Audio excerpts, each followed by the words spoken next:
website, and reading your a little bit about your life history, you've had obstacles in your life, like many of us have. And you know what?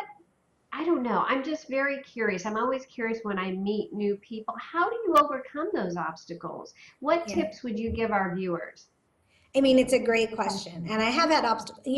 The biggest obstacle for me was rejection because Mm, once I realized that I did want to be a writer, it wasn't like that first book that I wrote back when I was practicing as a psychotherapist was rejected by everyone. And then another, I sat down, and in the end, I wrote 7 novels before my eighth one was finally published. There were 11 years where every day I had to wake up and say to myself, should I keep going? What is keeping me going?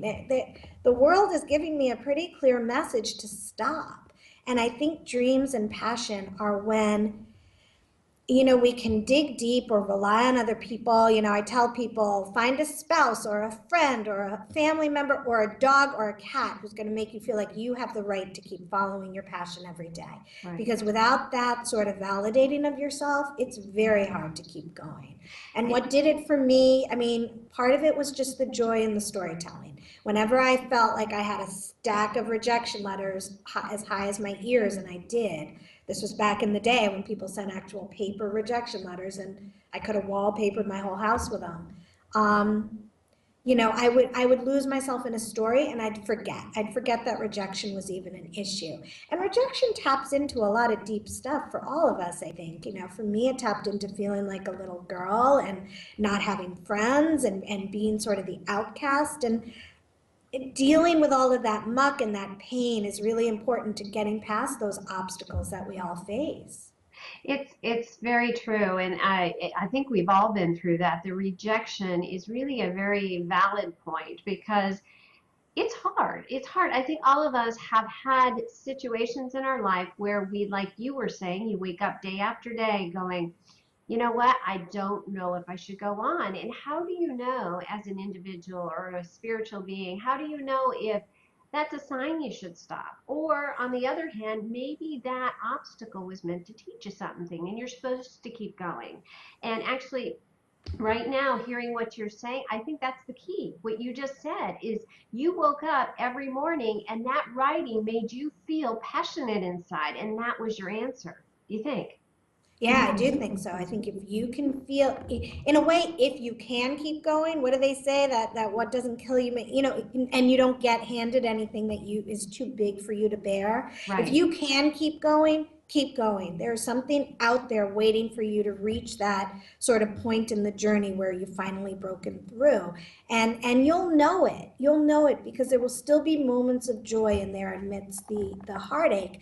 But I can't stress enough that having a support system is important because, the one thing was, as you pointed out, the joy and the love of what I was doing. The other thing was just having a supportive partner who said, this is what you're meant to do.